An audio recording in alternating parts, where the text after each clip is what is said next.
Assalamualaikum warahmatullahi wabarakatuh. Hai anak-anak, apa kabarnya kalian hari ini? Semoga dalam keadaan sehat walafiat. Oke, sebelum kita memulai pelajaran, ada baiknya kita berdoa terlebih dahulu. 1, 2, 3. Bismillahirrohmanirrohim. Selanjutnya, Ibu akan menyampaikan materi tentang ibadah haji. Ngomong-ngomong ibadah haji termasuk dalam rukun Islam yang keberapa sih? Ya betul, rukun Islam yang kelima. Kemudian ibadah haji sendiri sudah dikenal sejak zaman Nabi Ibrahim. Kemudian apa sih pengertian haji? Menurut bahasa, haji artinya ziarah atau mengunjungi. Sedangkan menurut istilah, haji adalah berkunjung atau berziarah ke Baitullah dengan tujuan melaksanakan ibadah kepada Allah Subhanahu wa taala untuk mendekatkan diri dengan syarat, rukun dan waktu yang telah ditentukan oleh syariat Islam. Kemudian dasar atau dalil ibadah haji. Menurut Al-Qur'an terdapat dalam surah Ali Imran ayat 97. Sedangkan menurut hadis Nabi Muhammad SAW yang artinya dari Ibnu Abbas radhiyallahu anhu, Nabi Muhammad SAW bersabda, "Hendaklah kamu bersegera mengerjakan haji karena sesungguhnya seseorang tidak akan menyadari suatu halangan yang akan merintanginya." Hadis riwayat Ahmad. Kemudian selanjutnya yaitu ketentuan ibadah haji. Yang pertama, hukum haji. Hukum haji ada 4. Yang pertama, wajib untuk pertama kali dan telah mampu menjalankannya dan bagi orang yang bernazar. Kedua, sunnah apabila dapat mengerjakan ibadah haji untuk kedua kali dan seterusnya bagi anak kecil hamba sahaya. Yang ketiga, makruh apabila sudah dilaksanakan sementara masyarakat di sekelilingnya masih hidup serba kekurangan dan butuh bantuan untuk kelangsungan hidup. Yang terakhir yaitu haram jika pergi haji dengan niat membuat kerusakan dan keonaran di tanah suci Makkah. Kemudian waktu haji. Kapan sih waktu haji yang tepat? Yaitu pada bulan Syawal, Zulqa'dah dan Zulhijjah. Kemudian selanjutnya syarat haji. Yang pertama Islam, yang kedua berakal sehat, yang ketiga balik, dan yang keempat mampu. Kemudian masuk kepada rukun haji. Yang pertama yaitu ihram. Ihram adalah berniat memulai melakukan haji dengan menggunakan pakaian ihram yang terdiri atas 2 helai kain putih tidak dijahit bagi laki-laki. Sedangkan pakaian ihram bagi wanita adalah menutup seluruh tubuhnya kecuali muka dan telapak tangan. Yang kedua, wukuf. Wukuf adalah tinggal di Arafah sejak saat matahari tergelincir tanggal 9 Zulhijjah atau hari Arafah sampai terbit fajar hari nahar atau tanggal 10 Zulhijjah. Kemudian tawaf. Tawaf adalah mengelilingi Ka'bah sebanyak 7 kali dimulai dari Hajar Aswad dan diakhiri di Hajar Aswad. Yang selanjutnya yaitu sa'i. Sa'i adalah berlari-lari kecil dari Bukit Syafa ke Bukit Marwah dan sebaliknya sebanyak 7 kali yang dimulai dari Bukit Syafa dan berakhir di Bukit Marwah. Selanjutnya yaitu tahallul. Tahallul ditandai dengan mencukur rambut paling sedikit beberapa helai. Kemudian tertib, yaitu menertibkan rukun-rukun yang telah disebut, yakni mendahulukan yang terdahulukan secara urut. Dan yang terakhir yaitu wajib haji, adalah rangkaian kegiatan yang harus dilakukan dalam ibadah haji sebagai pelengkap rukun haji. Jika salah satu ini ditinggalkan, maka hajinya tetap sah, namun harus membayar dam atau menyembelih kambing. Oke, setelah kita mengetahui tentang ketentuan-ketentuan haji, selanjutnya yaitu kita mempelajari tentang tata cara ibadah haji. Yang pertama yaitu ihram, yang kedua mabit atau bermalam di Mina atau tarwiyah, yang ketiga wukuf atau berdiam diri di Arafah, yang keempat yaitu mabit atau bermalam di Musdalifah, yang kelima melempar jumroh, akobah atau kubroh, yang keenam yaitu mencukur rambut atau tahallul pertama, yang ketujuh menyembelih kambing, yang kedelapan tawaf ifadah, yang kesembilan sa'i, dan yang kesepuluh mabit atau bermalam di Mina. Dan selanjutnya yaitu atau yang terakhir yaitu tawaf wada atau tawaf perpisahan. Ibadah haji merupakan rukun Islam kelima Ibadah yang waktunya setahun sekali harus dilakukan sesuai dengan tata cara yang disyariatkan di dalam Islam. Tujuannya agar pelaksanaan haji dapat bernilai ibadah dan diterima Allah Subhanahu wa Ta'ala. Berikut ini adalah tata cara pelaksanaan ibadah haji lengkap yang dirangkum oleh Tawaf TV. Tata cara berhaji dimulai dengan membaca niat dan memakai pakaian ihram di titik miqat yang telah ditentukan. Di titik miqat, para jamaah melakukan persiapan kegiatannya mulai dari mandi, mengenakan pakaian ihram, berwudu dan mengerjakan sholat sunnah ihram 2 rakaat. Setelah itu niat mengerjakan ibadah haji dengan membaca bacaan niat berhaji. Nawaitul hajja wa ahramatu bihi lillahi ta'ala, labbaik Allahumma bihajjati.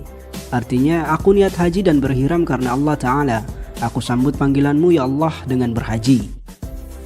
Setelah mengenakan pakaian ihram dan berniat, jamaah umroh dilarang untuk melakukan hal-hal yang sudah ditentukan syariat. Bagi pria dilarang memakai pakaian biasa, memakai alas kaki yang menutup mata kaki, menutup kepala dengan peci, topi dan sebagainya. Sedangkan bagi wanita dilarang memakai kaos tangan dan menutup muka. Sementara larangan yang berlaku secara bersamaan bagi pria dan wanita yakni memakai wangi-wangian, memotong kuku, mencukur atau mencabut rambut, memburu atau mematikan binatang apapun, menikahkan atau meminang wanita untuk dinikahi, bermesraan atau berhubungan intim, mencaci, bertengkar, atau mengeluarkan kata-kata kotor serta memotong tanaman di sekitar Mekah. Selanjutnya jamaah menuju Masjidil Haram di Mekah dan dianjurkan memperbanyak ucapan kalimat talbiyah. Adapun bacaannya yaitu labbaik Allahumma labbaik, labbaik la syarika labbaik, innal hamda wan ni'mata laka wal mulk la syarika lak. Yang berarti, aku penuhi panggilanmu ya Allah, aku penuhi panggilanmu, tidak ada sekutu bagimu. Aku penuhi panggilanmu, sesungguhnya segala puji, nikmat dan kerajaan bagimu. Tidak ada sekutu bagimu. Langkah berikutnya dalam pelaksanaan ibadah haji adalah wukuf di Padang Arafah pada tanggal 9 Zulhijjah. Wukuf dimulai setelah matahari tergelincir sampai terbit fajar pada hari nahar atau hari menyembelih kurban, tepatnya tanggal 10 Zulhijjah. Saat wukuf ada beberapa hal yang harus dilakukan, yaitu sholat jamak takdim dan qashar zuhur asar, berdoa dan berzikir bersama, membaca Al-Quran, sholat jamak takdim serta qashar maghrib isya. Selanjutnya yakni mabit di Muzdalifah, yang artinya menginap di Muzdalifah. Kegiatan ini dilakukan cukup dengan hadir sejenak di antara tengah malam sampai waktu terbit fajar pada tanggal 10 Zulhijjah. Dalam kegiatan ini jamaah diwajibkan mengambil batu kerikil sejumlah 49 butir atau 70 butir, tergantung berapa malam jamaah akan berada di Mina nantinya. Tahap selanjutnya dari pelaksanaan ibadah haji yakni jumrah aqobah atau lempar jumroh. Lempar jumroh dilakukan di Bukit Aqobah pada tengah malam tanggal 10 Zulhijjah bertepatan dengan malam Idul Adha menggunakan 7 butir kerikil. Setiap 1 kali lempar jumroh adalah 7 kali lemparan dengan 7 buah batu kerikil dan tidak boleh disatukan sekaligus. Batu-batu yang sudah dipakai melempar tidak boleh digunakan untuk lemparan berikutnya. Tahapan berikutnya yakni tahalul. Pada tahap ini jamaah diwajibkan bercukur. Untuk laki-laki lebih baik dicukur sampai gundul. Sedangkan untuk wanita hanya dicukur ala kadarnya. Setelah tahalul, boleh memakai pakaian biasa dan melakukan semua perbuatan yang dilarang selama ihram. Tahapan selanjutnya yaitu tawaf ifadah. Sebelum masuk Masjidil Haram, jamaah dianjurkan berwudu terlebih dahulu. Jamaah boleh masuk Masjidil Haram lewat pintu mana saja. Tapi dianjurkan mengikuti contoh Rasulullah SAW yang masuk melalui pintu Babus Salam atau Bani Syaibah. Saat masuk Masjidil Haram disarankan untuk mengucapkan doa. Bismillah wassalatu wassalamu ala Rasulillah, Allahumma ftahli abwaba rahmatika. Artinya, dengan nama Allah, salawat dan salam untuk Rasulullah, ya Allah, bukakanlah untukku pintu-pintu rahmatmu. Setelah itu turun dan terus menuju tempat tawaf. Jamaah mulai tawaf dari garis lurus tepatnya di area dekat Hajar Aswad yang terletak di antara pintu Ka'bah dan tanda lampu hijau di lantai atas Masjidil Haram. Dalam pelaksanaan tawaf pada putaran 1-3 jamaah pria dianjurkan untuk lari-lari kecil. Sedangkan pada putaran 4-7 jamaah dianjurkan dengan jalan biasa. Sementara untuk wanita tidak ada lari-lari kecil saat melakukan tawaf. Sepanjang tawaf, membaca doa saat berada di antara Rukun Yamani dan Hajar Aswad. Doa saat tawaf yang selalu dibacakan oleh Rasulullah SAW adalah doa sapu jagat, yaitu Rabbana atina fid dunya hasanah wa fil akhirati hasanah wa qina adzabannar. Artinya, ya Tuhan kami, berilah kami kebaikan di dunia dan kebaikan di akhirat, dan peliharalah kami dari siksa api neraka.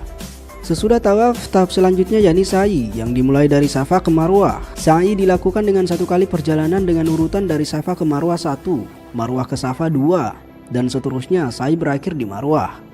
Sa'i dikerjakan dengan cara berjalan, tapi pada batas di antara dua lampu hijau, jamaah dianjurkan berlari-lari kecil.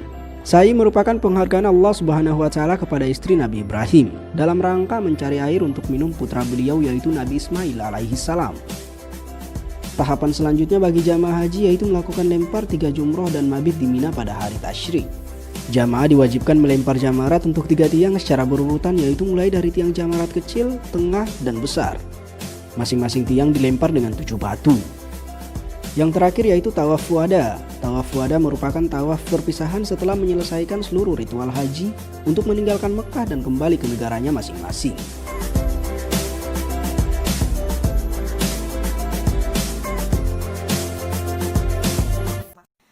Oke anak-anak, selanjutnya agar kalian mudah dalam memahami materi haji, Ibu mempunyai tepuk, yaitu tepuk haji. Tirukan ya. 1, 2, 3. Tepuk haji. Bertalbiyah ke Arafah Musdalifah, ke Minah lempar jumroh, ke Mekah babu salam berdoa lihat Ka'bah, menuju garis coklat bertawaf, sholat 2 rakaat dekat makam Ibrahim, menuju air zam-zam lalu sa'i tahallul. 1 kali lagi ya. 1, 2, 3. Tepuk haji. Bertalbiyah ke Arafah Musdalifah, ke Mina lempar jumroh, ke Mekah babu salam berdoa lihat Ka'bah, menuju garis coklat bertawaf, sholat 2 rakaat dekat makam Ibrahim, menuju air zam-zam lalu sa'i tahallul. Oke, semoga pelajaran pada kesempatan kali ini dapat diterima dan dipahami secara baik. Ada kurang lebihnya Ibu mohon maaf. Kalian tetap jaga kesehatan di rumah. Terima kasih. Wassalamualaikum.